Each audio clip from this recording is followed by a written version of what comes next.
What's going on, guys? It's Sam, and I know it's been a while, but I'm back with another video. It seems like that's how it always is. I'm taking a couple hiatuses, but besides the point.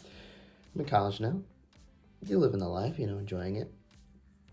But today we're gonna be talking about credit cards, right? And I promised a while ago, and I started my business at 16, which should be 2 years ago now. I start making financial content, and I'm, kind of getting around to it now. So, credit cards, what are they? Well, they're a tool used to build credit.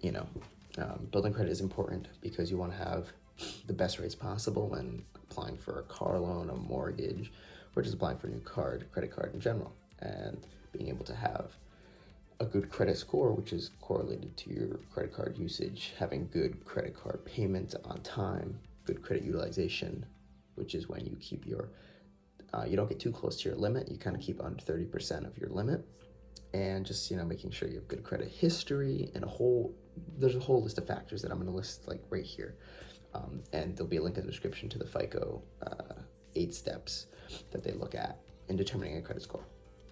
But basically, I started with a Discover It student Chrome card, and I still have it, and that's my primary card. I just applied for another one, but I'll get into that in a little bit.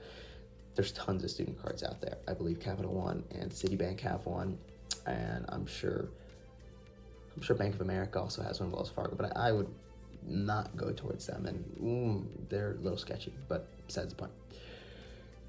Basically, it's an easy card to get if you're a college student. I got it as soon as I turned 18, and there's other ways if you don't want to use a student card, and they're called secured cards. Yeah, and so basically the secured cards, what they do is you give them $500, let's say, and that's your credit limit. So there's no risk. They take on no risk, and it's a win-win. You get a credit card that reports to the credit bureau, and the bank takes no risk. So if that's another option, you're not going to college, or you don't get approved for Discover It or another type of student card, then that's a completely plausible option that you could go for, especially as a college student or just a high school graduate. Especially at 18, you're young and it's hard to kind of do that. Okay, so something that I found useful, and a tip that I did find online, was that if you can try and convince your parents to somehow get you like a custodial credit card through them before you turn 18, their credit kind of transfers to you. So right now, when I turned 18, I had a 757 credit score,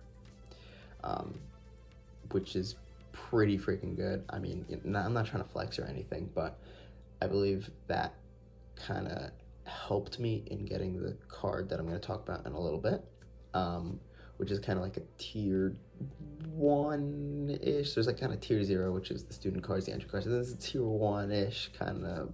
Well, I'll get into it. But yeah, being able to kind of convince your parents, don't tell them I did, but you can do whatever you want.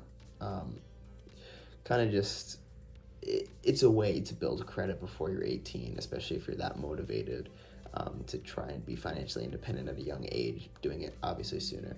And that is also one of the other points of getting a credit card in college, is you want to get it sooner.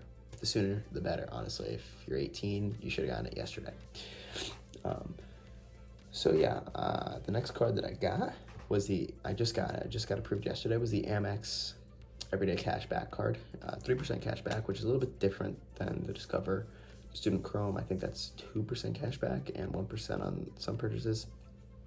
But I kind of wanted to get into the Amex world, and so the best way that I thought about doing that was just applying for the Amex Blue. Now I've got about 7 or 8 months of credit history, and about at the time I applied, was a 758 credit score. Now, from that 6-month period when I first got that 757, it did dip because I did apply and I didn't do so many right things, but it's recovered, and so it's kind of back at where it was. But anyways, different story.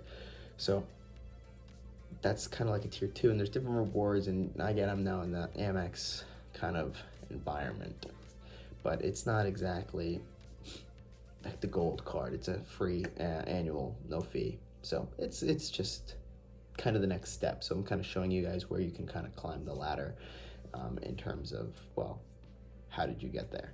So we're going to be talking about a lot of different topics in the future. They have like a Roth IRA. I'm going to have a video coming out on investment accounts, just like normal investment accounts, savings accounts, checkings accounts, which ones that are the best, to kind of just put your money in, because, you know, money is important, at least to me. And I assume if you're watching this video, it's important to you. So I hope that this was a short, kind of informative video. I didn't want to drag on. There's not too much to talk about. It's just kind of get a credit card if you're a college student. Student cards are great. If you want, get a secured card, but it's just a way to get started and to build credit right now. Yeah, so I will see you guys in the next one. Hopefully it'll be soon. Pretty sure it'll be soon, but I will see you guys in the next one. Have a great rest of your day. I'll see you later.